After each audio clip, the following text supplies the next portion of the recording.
Alhamdulillah Rabbil Alamin Bini'amatihi tatimmu salihat Wa bidhikri ismihi tanzilur rahman Asyhadu an la ilaha illallah Wa asyhadu anna Muhammadan abduhu wa rasuluh Allahumma salli wa sallim wa barik ala sayyidina Muhammad. Amma ba'du, puji syukur kepada Allah Subhanahu wa taala, meskipun kita tidak pernah berjanji bertemu, tapi Allah pertemukan. Tidak pernah mungkin merencanakan jauh hari, tapi kemudian Allah yang menentukan. Dengan nikmatnya semua urusan menjadi berkah. Dengan rahmatnya insya Allah hati kita menjadi tenang. Waktu pandemi mungkin sudah tidak terasa ya. Dulu semua orang ketakutan, tapi sekarang sepertinya sudah tidak ada rasa takut itu. Nah, siapa yang menghilangkan itu? Allah yang menghilangkan. Maka kita bersyukur kepada Allah Subhanahu wa taala. Tentu yang paling penting yang kedua adalah wujud kita ini ada karena sang rahmatan lil alamin itu adalah baginda Nabi Muhammad sallallahu alaihi wasallam. Maka sebagai bentuk rasa syukur kepada Allah, tidaklah diterima kecuali seseorang itu berterima kasih kepada baginda Rasulullah sallallahu alaihi wasallam.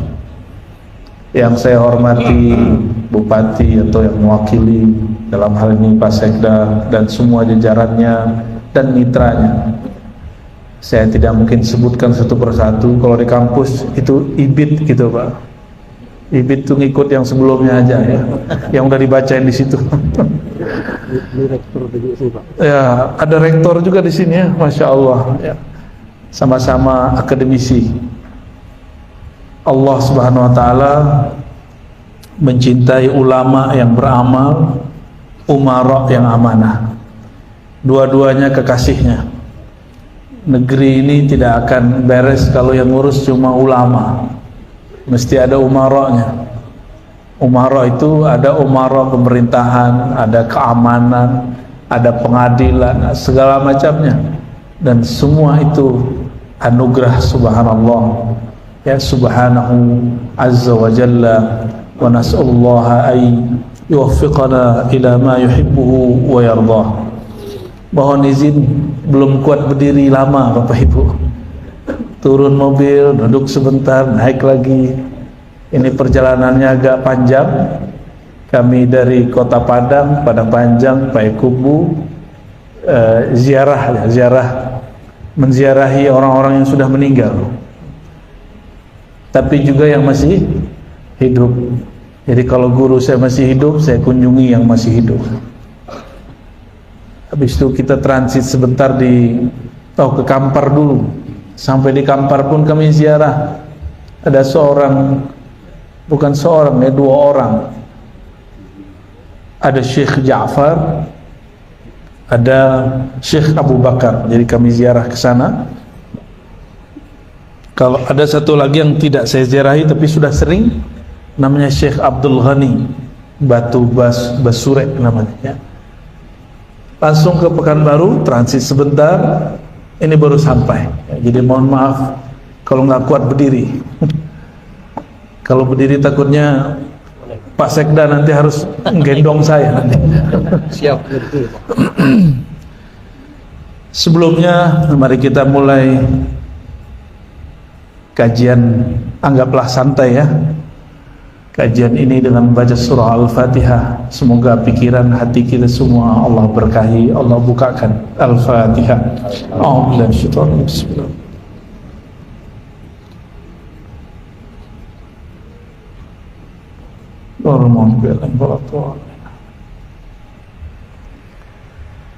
Bapak Ibu yang melakukan Allah, alim ulama, umara yang saya cintai, saya hargai. Kita sering membaca ayat ini, barangkali 17 rakaat setiap hari kita membaca ayat ini.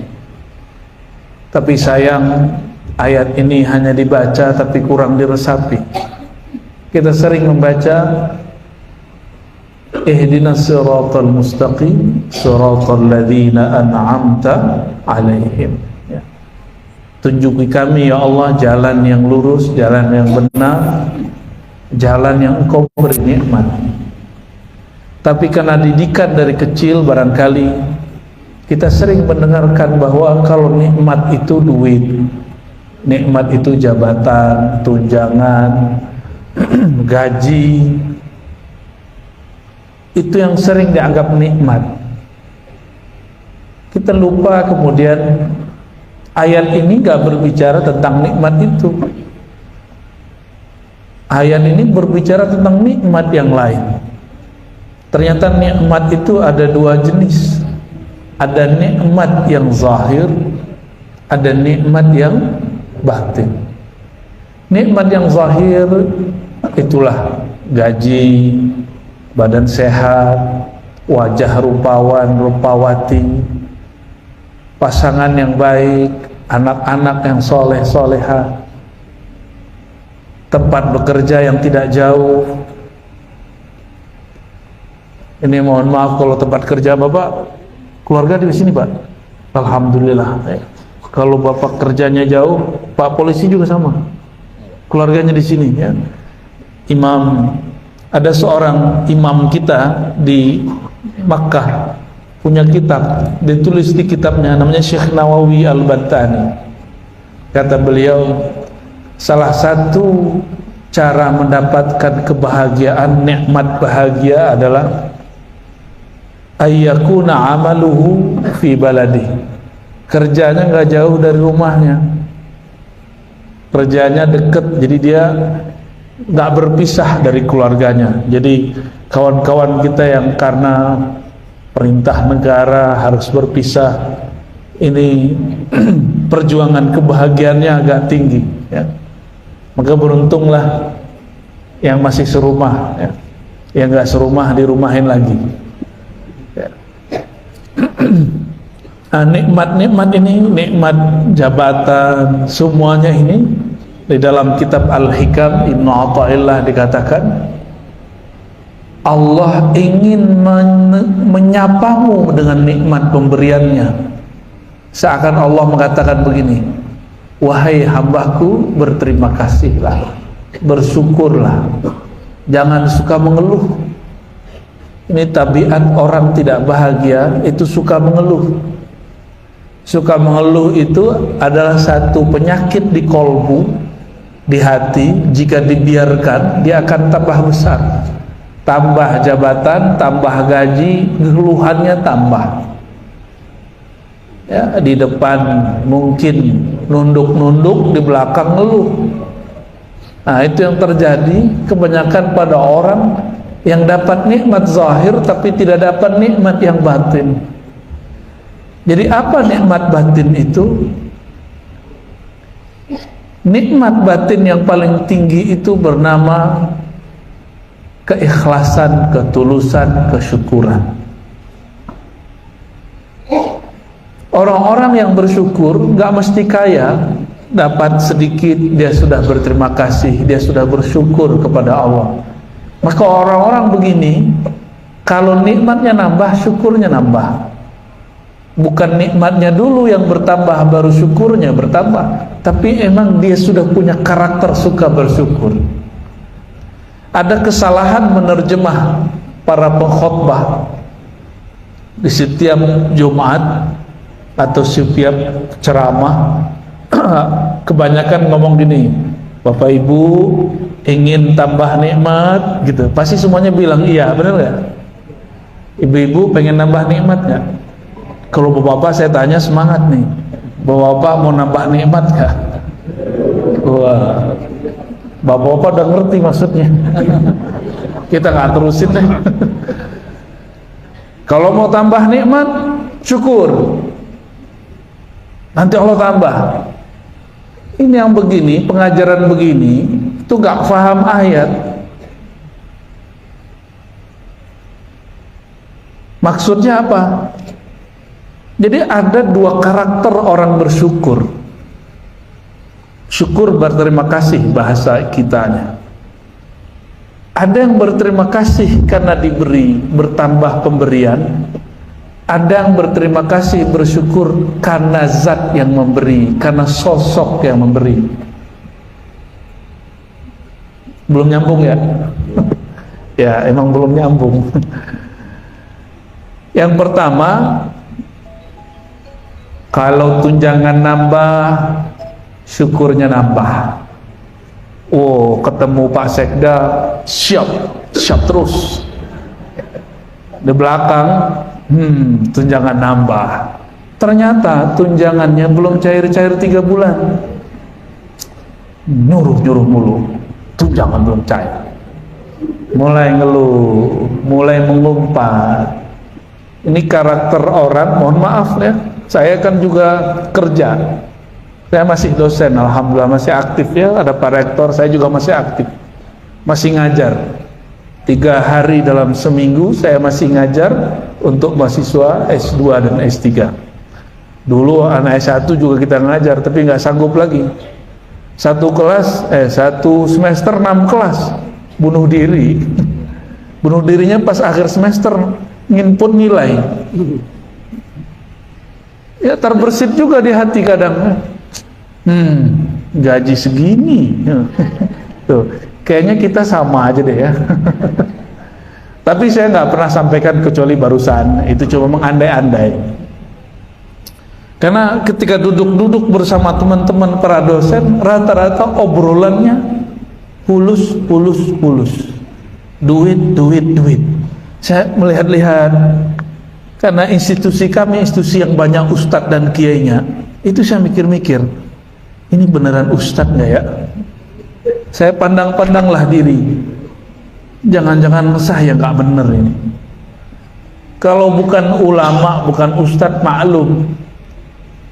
Tapi kalau dia seorang yang mengerti agama, ini perlu diperhatikan mendalam. Wajar umat kita suka mengeluh. Tambah tunjangan, ada istilahnya Pak Sekda, gaji 13 ya? Iya Pak. Udah cair belum? Udah habis ya? Udah habis kali. Kayaknya seneng. Tambah pemberian, tambah syukur. Kurang pemberian, telat pemberian, tidak bersyukur. Ya. Jika ini karakter kita, berarti kita bukan hamba Allah yang sempurna, yang total. Kita baru hamba pemberian, hamba duit. Apa kata Nabi? Sungguh lelah hamba harta. Dulu harta tertinggi disebut dinar dirham. Taiba abdud dinar, taiba abdud dirham. Sungguh lelah hamba rupiah. Sungguh lelah hamba dinar dan dirham. Jadi kalau orang lelah, wajar nggak ngeluh? Nah ini tips bapak-bapak memimpin. Kalau ada orang ngeluh, bawahan kita ngeluh, mungkin dia kelelahan. Apalagi kami di Jakarta itu sering kena macet.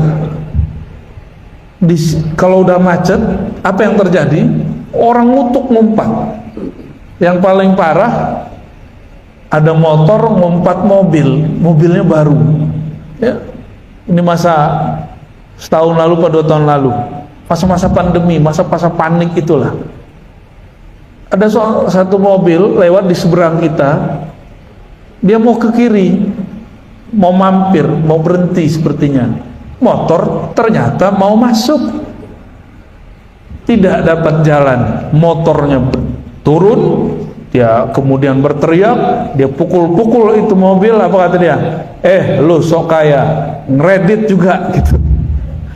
Yang punya motor sombong. Apa kata dia kepada yang punya mobil? Ngeredit juga. Ini sudahlah miskin pakai motor, sombong lagi sama yang punya mobil. Gimana? Ada yang begitu nggak? Ada ya.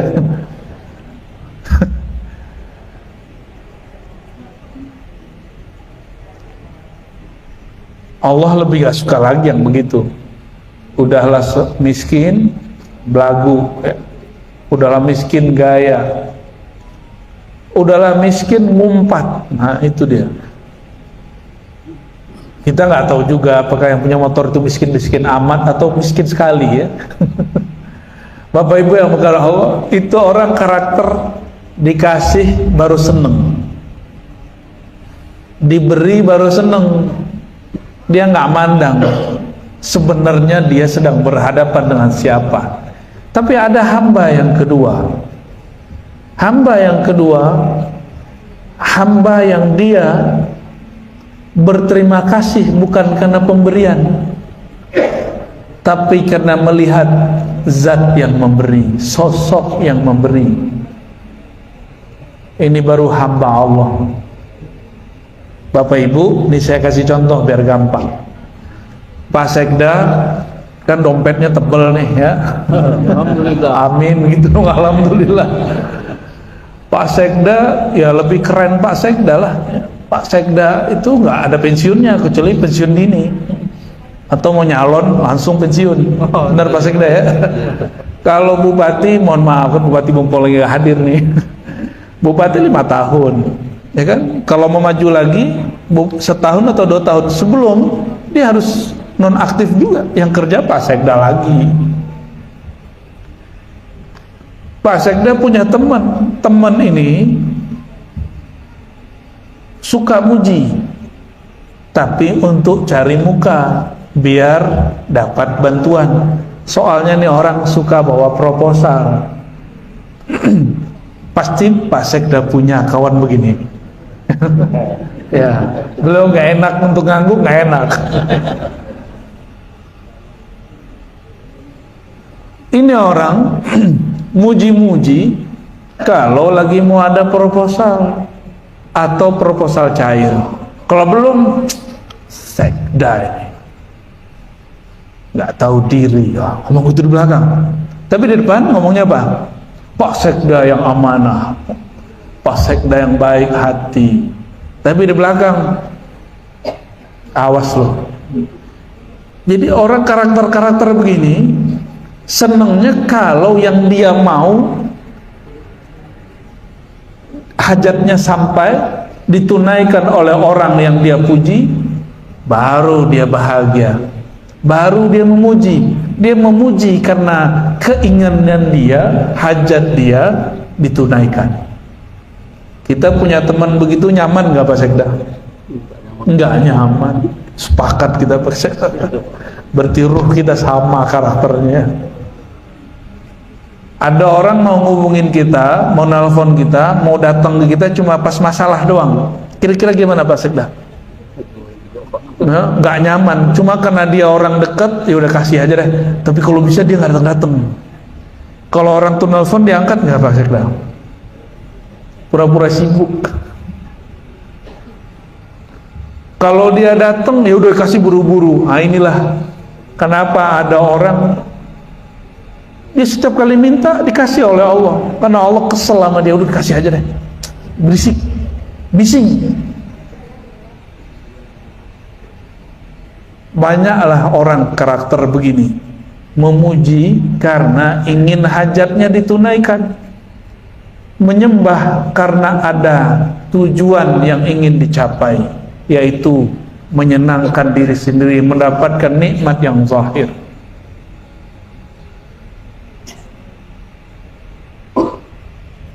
Lain dengan hamba yang kedua. Yang kedua ini, itulah teman sejati. Dia tidak memuji karena ada hajat. Dia tidak hanya datang pas ada proposal. Dia ada kapanpun kita mau. Bahkan di saat kita kemudian memerlukan orang-orang yang lebih dari itu, dia selalu ada. Bahkan di saat kita ada aib, semua orang meninggalkan, dia ada sama kita. Di saat kita ada masalah, dia selalu ada sama kita. Orang begini, itu yang disebut dengan dalam bahasa Arab shadiq. Shadiq itu teman sejati, teman yang membenarkan hati kita. Tapi siapakah teman sejati itu kalau bukan Allah Subhanahu wa ta'ala? Bapak Ibu punya kawan, bongkar aibnya, pasti kawan itu ditinggal. Bener nggak? Ada kawan, aib dia, kejahatan dia terbuka, dia sudah ngaku, tapi kita tinggal dia.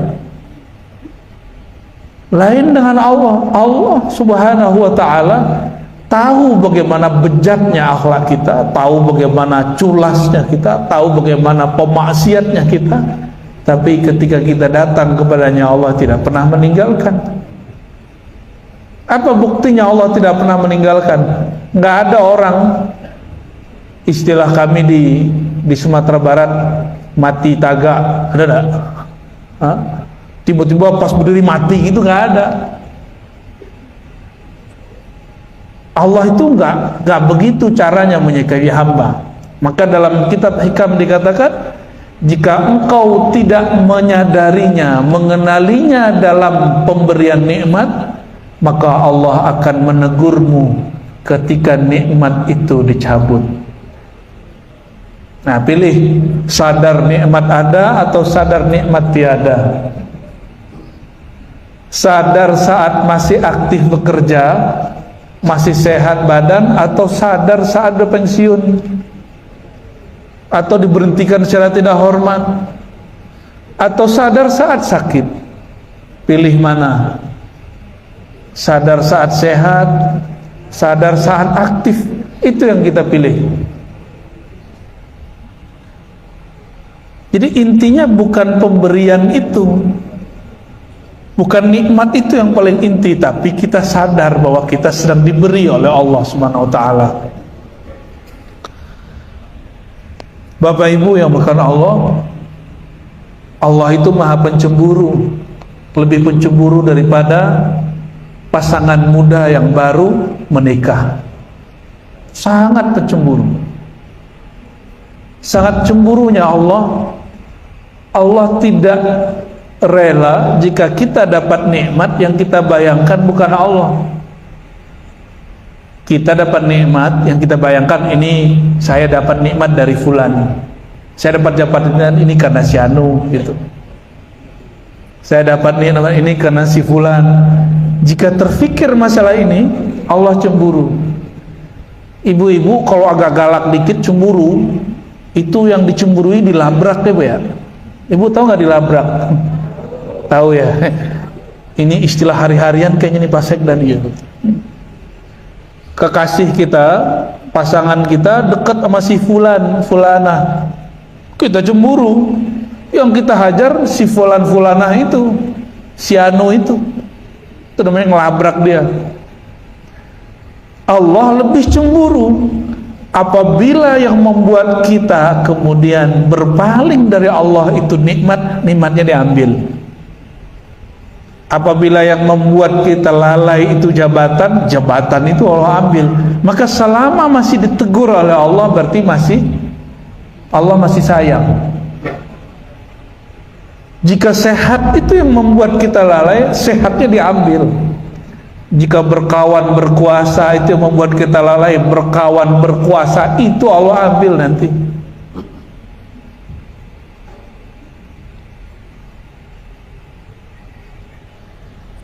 Itu yang disebut di ayat tadi oleh qori kita tadi, wala takunu kalladzina nasullaha fa ansahum anfusahum ulaika humul fasikun, surat Al-Hasyr ya.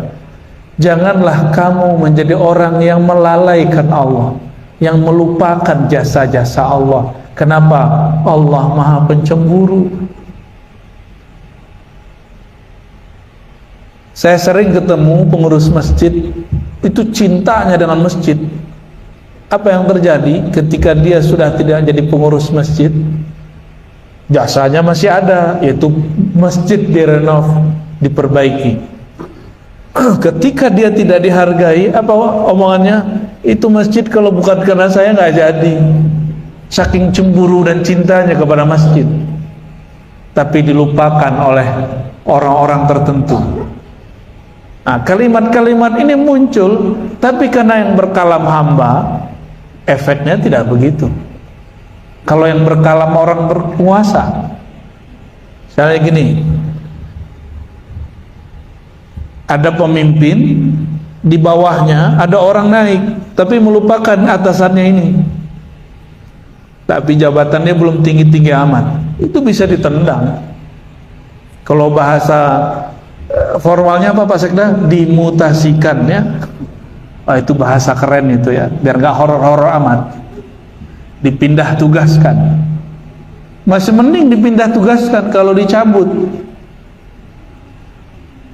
Oleh karenanya kita tidak diperkenankan mencintai nikmat, tapi kita hanya diperkenankan mencintai yang memberi nikmat. Siapa yang beri nikmat? Jadi yang kemudian memberi nikmat jabatan, pekerjaan itu bukan atasan. Yang ngasih itu mutlak Allah, nggak ada lagi. Karena rezeki itu Allah yang atur dan tidak pernah tertukar. Oleh karenanya Bapak Ibu, mungkin ada yang dia sudah mentok jabatannya, seharusnya dia merasa dapat jabatan A, B, C, D, tahu-tahu orang baru yang masuk. Ini terjadi di semua instansi, baik swasta apalagi negeri. Jangan ngomong begini, saya yang capek ke orang yang dapat. Ini saya di mana-mana dengar begitu, di semua provinsi dengerin orang ngomong begitu, di semua instansi orang ngomong begitu. Maka kita sering nanya kepada jamaah, Bapak Ibu, kalau JNE, POS, apalagi namanya, GNT, apalagi itu ngirim barang, ditulis alamatnya jelas, nyampe nggak? Iya. Mungkin nggak udah ditulis terus nggak nyampe? Hampir tidak pernah. Masa Allah kalah dengan JNE dan POS? Allah Maha tahu, belum kita lahir nama kita sudah Allah tahu. Apa hajat kita Allah sudah tahu. Apa nanti jalan hidup, karir kita Allah sudah tahu.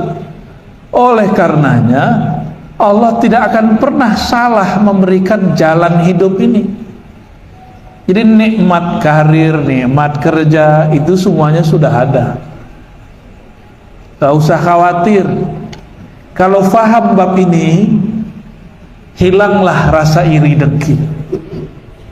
Jadi kalau masih ada iri dengki berarti belum faham bab ini. Kalau masih mengeluh, kok dia bukan saya, kan saya yang berjasa, berarti belum faham bab ini. Ini namanya tauhid rizqiyah. Ini istilah wa mimma razaqnahum yunfikun. Ayatnya sudah hafal semua. Nahnu narzuquka, kami yang memberi rezeki kamu, kami yang kirim rezeki, rezeki jabatan, rezeki gaji, tunjangan, rezeki apapun itu. Dan Allah tidak akan pernah salah mengirim rezeki. Gimana? Masih mau iri sama orang? Ya.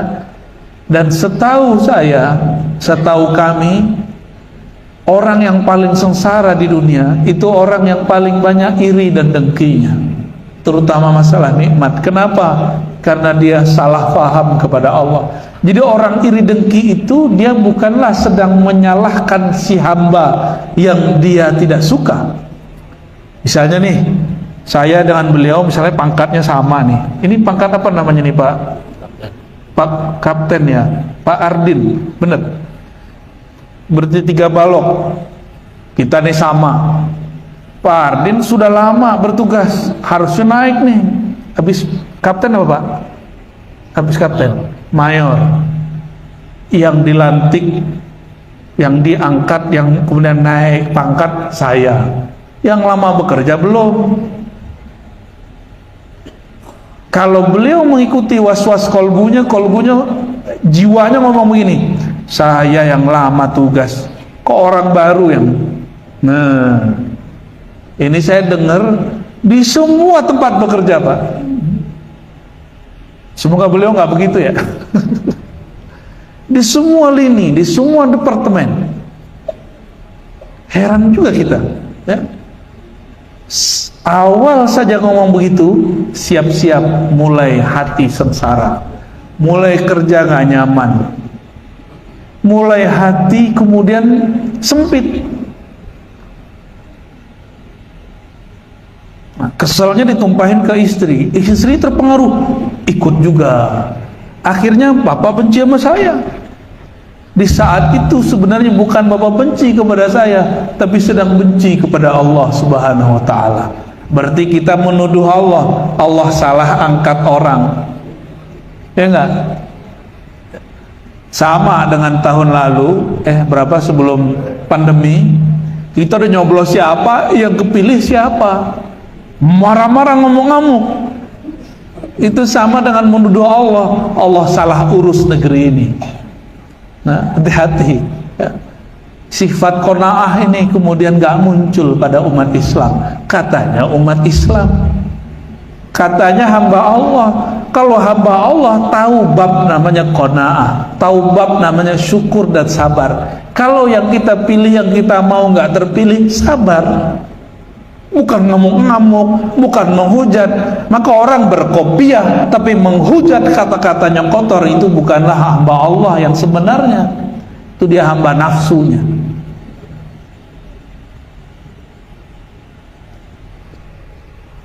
Kok jadi serius Bapak Ibu? Iya, 2 rius 3 rius. Maaf ya Pak ya.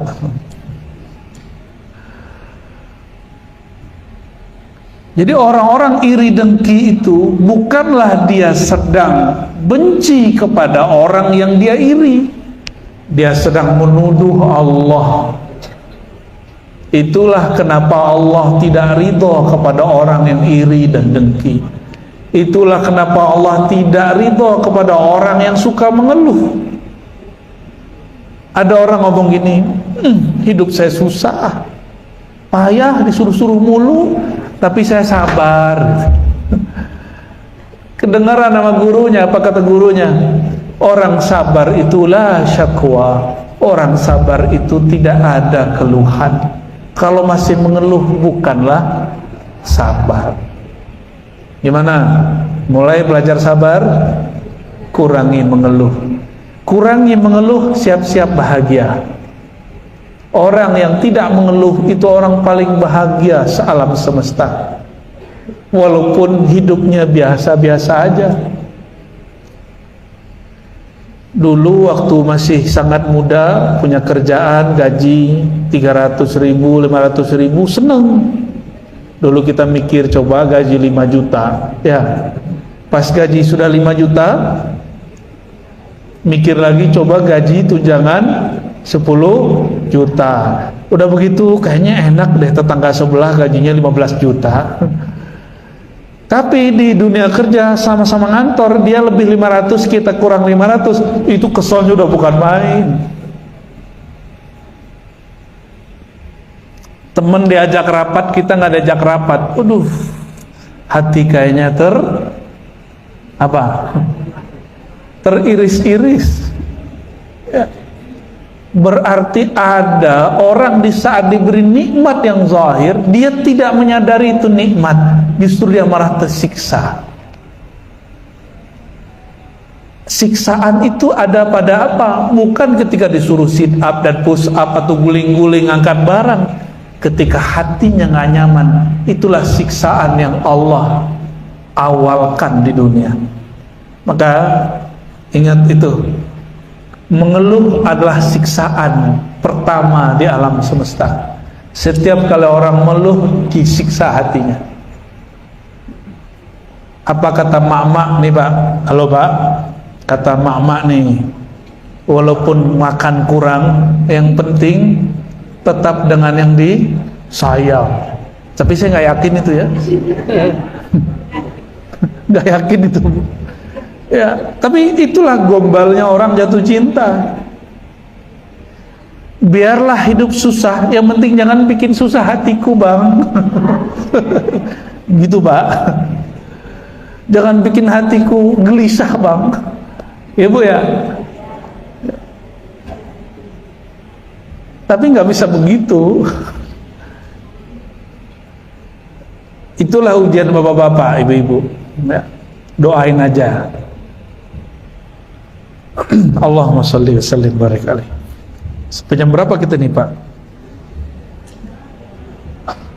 Jangan sampai jam 5. Saya belum jamak Pak, saya jamak kosor soalnya.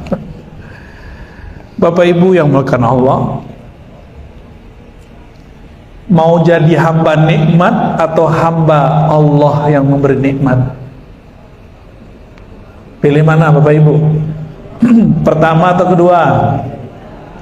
Mau jadi hamba nikmat atau Allah sang pemberi nikmat? Bener nih, orang begitu tidak akan memuji dengan untuk menjilat. Dia memuji aja.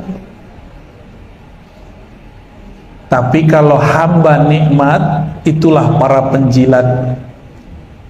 Karena ini mulai dekat-dekat tahun politik, hamba penjilat mulailah banyak. Seperti ulat, bikin gatal. Orang-orang yang menjilat itu karena dia tidak melihat zat yang memberi nikmat, maka dia memuji, tidak ada ketulusan. Ibu-ibu dipuji waktu masih gadis nih, kamu cantik ya, I love you gitu. Karena teman kita ini suka ngegombal, kita tahu itu bukan kata-kata jatuh cinta, dia hanya suka gombal. Tapi pas lagi jalan, duduk-duduk, mata ini tiba-tiba tertuju ke satu sudut. Ada wajah yang menarik di sana. Ketemu mata bersisir di dalam dada. Ditanya nama doang melayang. Namamu siapa, Neng? Kalau di sini apa Ade ya? Ade. Namamu siapa? Mau jawab, bibirnya udah gemetar duluan. Cuma ketemu pandang sudah seneng, apalagi ditanya nama. Inilah makna Sayyidina Ubay bin Ka'ab ketika Nabi SAW mengatakan, wahai Ubay, sesungguhnya Allah mengirimkan salam untukmu. Sesungguhnya Allah menyuruh engkau, bukan mengirim salam ya, sesungguhnya Allah menyuruh engkau membacakan Quran untukku. Ubay matanya berkaca-kaca. Apa kata Sayyidina Ubay? Ya Rasulullah, samani, apakah dia menyebut namaku? Ternyata nama kita disebut oleh Sang Maha Kekasih. Senangnya bukan main. Itu sebabnya kita ini suka cari tahu. Kalau kita suka seseorang, kita tanya sama temennya, dia pernah ngomongin aku nggak gitu. Bener nggak? Ya kayaknya udah lupa masa muda nih ya. Sekarang udah mainnya sudah main langsung message ya. Udah langsung tembak ya. Sayyidina Ubay bin Ka'ab senangnya namanya disebut oleh Allah. Bagi dia Allah itu bukan yang suka ngancam-ngancam. Bagi dia Ubay menganggap Allah itu yang maha dicintai, yang maha kasih, yang maha sayang. Dari kecil kita dididik sama orang tua, mohon maaf, atau guru-guru, sholat, kalau sholat neraka, gitu kan? Ntar kamu disiksa Allah loh. Akhirnya yang masuk ke alam bawah sadar kita, Allah itu tukang siksa, Allah itu ngancem-ngancem pakai neraka. Bener ya? Yang terbayang dulu begitu. Kalau beramal ini kamu ntar dapat surga. Jadi kita ini selalu sama Tuhan ada harganya. Bertransaksi namanya. Ini kurang baik. Untuk menjadi seorang hamba ini kurang baik. Akhirnya kita hanya kenal Allah bab ancaman. Makanya anak-anak ini semakin diancam semakin lari hari ini, karena kita kurang menampilkan Allah yang maha sayang. Mohon maaf, semoga di sini tidak begitu ya, pemimpinnya tidak bab panitia ancaman, tidak hadir, diancam tunjangan dipotong, telat 5 menit dipotong sekian, tidak hadir ini dipotong sekian. Itu ancaman semua. Itu sistem ancaman, karena dari kecil kita dididik seperti itu. Terasa nggak oleh Bapak Ibu yang bekerja bahwa suasana kantor kita kadang-kadang suasana ancaman, bener nggak? Tuh kan, siap-siap Pak Sekda. Intinya di Pak Sekda ini mau bupatinya ganti 1000 kali ya.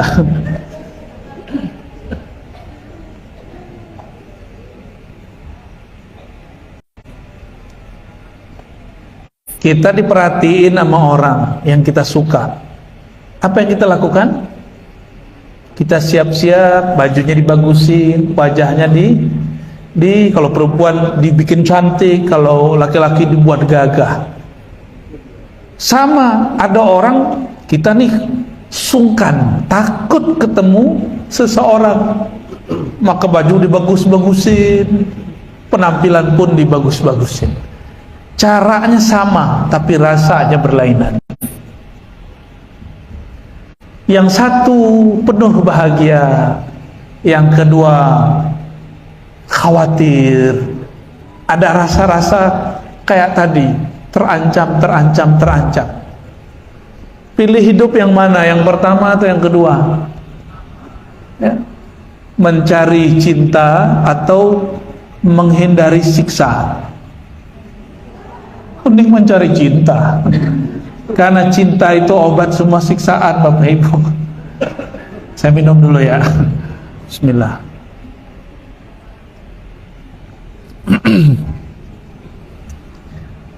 Pernahkah kita dulu ingin ketemu seseorang? Saya sama Pak Sekda aja deh, mumpung kan gak ada yang berani candain Pak Sekda kecuali Ustadz, ya gak?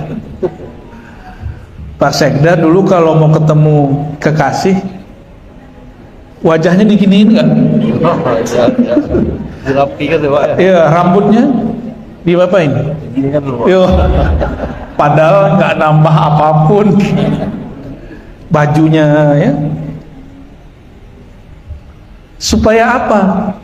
Karena orang yang disuka Pak Sekda memandang zahirnya dulu, baru mandang batinnya. Benar nggak? Iya, kayak mantan aja. Ini bukan mantan Pak Sekda kan?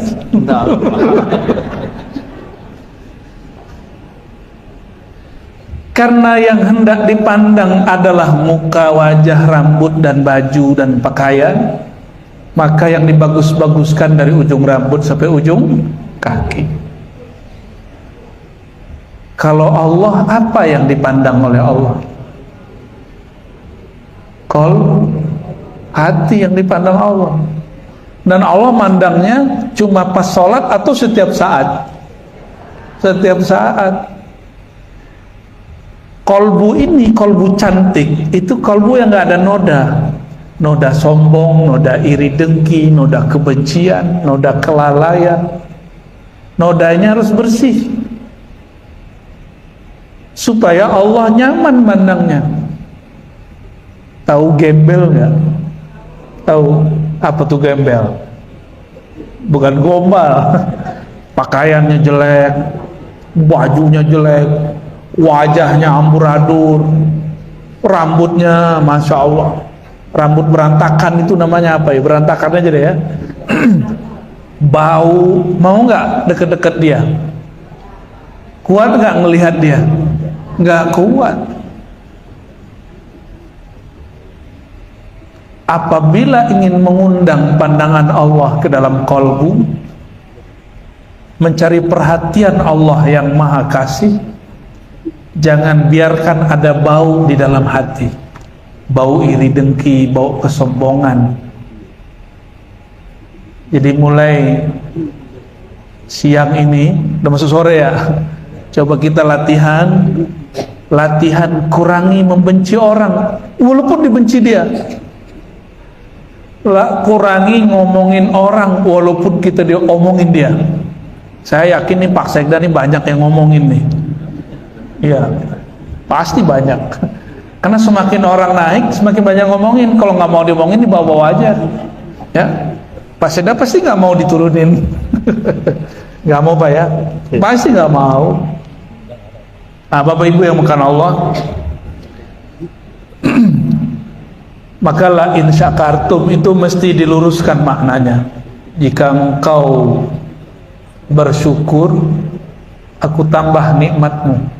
Bukan mensyukuri nikmat semata, tapi bersyukur kepada zat yang memberi nikmat. Memuji Allah karena Allah memang terpuji, bukan karena ingin diberi. Jangan seperti orang para penjilat, dia memuji karena ada yang dia mau. Maka pujilah Allah karena memang kita ingin menjadi hamba Allah. Begitu juga temanilah kawan kita, teman bekerja, atasan, karena memang dia layak dihormati. Ini yang membuat nyaman. Itulah kenapa Allah itu hanya satu. Itu juga kenapa pemimpin itu gak banyak. Di satu institusi cuma satu pemimpin. Semakin dia tinggi, semakin banyak orang penjilat, dia semakin kesepian. Allah Subhanahu wa ta'ala karena maha sempurna, walaupun orang menjilat kepadanya, hamba memujinya bukan karena dia terpuji, Allah tetaplah memberi. Walaupun orang yang meminta itu musyrik, Allah tetap beri. Maka yang membedakan kita yang sudah berislam, beriman, berihsan, satu saja. Kita menyembahnya bukan karena ada mau apa-apa, kecuali hanya ingin menjadi hamba Allah Subhanahu wa ta'ala. Bapak Ibu yang karena Allah, marilah kita tutup ini dengan muhasabah, istighfar, minta ampun kepada Allah, karena tahun ini sudah berakhir. Kalau di dunia kerja tentu nanti buka lembaran baru. Kita bacakan Al-Fatihah untuk masa lalu dan masa depan kita. Semoga Allah mengampuni kesalahan masa lalu, menyempurnakan kebaikan yang sudah ada untuk masa depan. Al-Haziniyah ila hadrati nabiyina Muhammad sallallahu alaihi wasallam Sayyidina al-Mustafa. Al-Fatihah.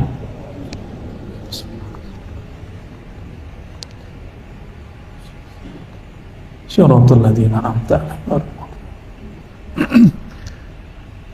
Astaghfirullahalazim. Sama-sama. Astaghfirullahalazim. Ikuti. Ya Allah. Baca sama-sama. Ya Allah, ampuni dosa pandanganku. Ya Allah, ampuni dosa pendengaranku. Mata ini pernah memandang yang haram, pendengaran ini suka mendengarkan aib orang, lisan ini ya Allah suka mengata-ngatai orang, membicarakan keburukan-keburukan orang. Astaghfirullah, astaghfirullah. Ya Allah, ampuni dosa tangan kami, kaki kami, perut kami, kemaluan kami, dosa yang kami simpan dari ujung rambut, ujung ubun-ubun sampai ujung kaki. Allahumma ya Allah, pegang dadanya. Di dalam dada ini ada Allah simpan singgasana kalbu. Pegang dadanya ya Allah. Ampuni dosa kalbu kami, ampuni dosa hati kami. Ya Allah, ampuni dosa kami masih membenci hamba-Mu. Ampuni ya Allah dosa merasa lebih tinggi daripada makhluk-Mu. Ampuni ya Allah karena kami kurang mensyukuri nikmat-Mu. Allahumma ya Allah, di dalam hati kami, di dalam dada kami ya Allah, masih ada rasa iri kepada hamba-Mu. Maka semenjak saat ini ya Allah, obati kalbu kami ini ya Allah, sembuhkan dada kami dari iri dan dengki ya Allah. Bayangkan jika ada orang yang kita benci, bayangkan dia pegang dadanya, dada kita semua. Katakan ya Allah, ya Allah, Ampuni dosa kami masih benci kepada hamba-Mu. Maka dengan rahmat kasih sayang-Mu ya Allah, cabutlah rasa benci ini dari dadaku. Cabutlah dengan kelembutan ya Allah. Jika masih ada keluhan di dada kami, hapuslah keluhan ini ya Allah. Jika masih ada luka di hati, obatilah dengan kasih sayang-Mu ya Allah. Lepaskan tangannya. Astaghfirullah. Astaghfirullah. Astaghfirullah. Ya Allah, kami pernah menyimpan maksiat yang tidak kami sadari ya Allah, yaitu kadang-kadang kami menyakiti orang tua kami ya Allah, kurang menghargai kawan dan tetangga ya Allah. Mereka tersinggung tapi kami tidak merasa menyinggungnya ya Allah. Ampunkan dosa kata-kata yang tidak kami niatkan ini ya Allah. Allahumma ya Allah ya Rahman Rahim, angkat tangannya ya Allah. Ighfir lana dhunubana wa liwalidina warhamhum kama rabbawna shighara. Ya Allah yang Maha tahu semua dosa-dosa kami, semua aib kami, ampunkan semua dosa kami. Ya Allah, Nabi-Mu mengatakan satu dosa, satu noda dalam kalbu. Maka ya Allah, dengan cahaya-Mu, dengan nur-Mu, bersihkanlah noda-noda dalam kalbu kami. Terangilah kalbu yang gelap karena dahulu durhaka kepada Engkau. Allahumma ya Allah, ya Nur, ya Nur. Jika satu kegelapan, satu noda membuat kami gelisah, maka ya Allah, berikanlah setetes cahaya, cahaya Nabi-Mu, cahaya Nabi Muhammad SAW ke dalam kalbu kami, sehingga muncul rasa bahagia, rasa bersyukur, tidak mengeluh, memuji karena Engkau layak dipuji, bersyukur karena Engkau layak disyukuri. Allahumma ya muqallibal qulub, wahai yang membolak-balik hati kami, jika Engkau akan mengubah isi hati kami ya Allah, janganlah ubah menjadi jahat ya Allah. Ubahlah kalbu kami menjadi lebih taat ya Allah. Ubahlah kalbu kami yang penuh dengan kegelapan menjadi cahaya ya Allah. Penuh kejahilan menjadi keilmuan, pengetahuan yang melimpah ruah ya Allah. Allahumma ya Allah, Nabi Engkau mengatakan, jika kalbu baik maka baiklah seluruh tubuh, jika kalbu jahat maka jahatlah seluruh tubuh. Maka dengan keagungan-Mu ya Allah yang maha sempurna, perbaikilah kalbu kami yang rusak, sembuhkanlah hati kami yang sakit. Allahumma ya Allah, Nabi Engkau mengatakan ya Allah, ad-dunya sijnul mu'min, ta'iba abdud dinar. Dunia ini adalah penjara bagi hamba yang percaya kepada Allah. Tapi ya Allah, kami terlalu menikmati dunia ini ya Allah. Mungkin iman kami melemah ya Allah. Maka dengan cahaya dari-Mu ya Allah, kuatkan iman kami setiap hari. Allahumma ya Allah, Nabi Engkau mengatakan, sungguh lelah, sungguh sengsara menderita hamba-hamba harta, hamba-hamba jabatan, hamba-hamba dunia, hamba dinar dan dirham. Maka ya Allah, izinkan dunia di tangan kami, tapi hanya Engkau yang ada dalam hati kami. Allahumma ya Allah, Rabbana atina fid dunya hasanah wa fil akhirati hasanah wa qina adzabannar. Ya Allah, berikan kami kebahagiaan di dunia dan di akhirat. Berikan kebahagiaan untuk negeri ini, untuk para ulamanya dan umaranya, pemimpinnya dan para guru-gurunya, orang-orang yang bekerja, para pegawainya, orang-orang yang menjaga keamanan negeri ini. Berikan keamanan juga di dalam hatinya. Allahumma ya Allah, bahagiakan kami umat yang menyembah Engkau dimanapun berada.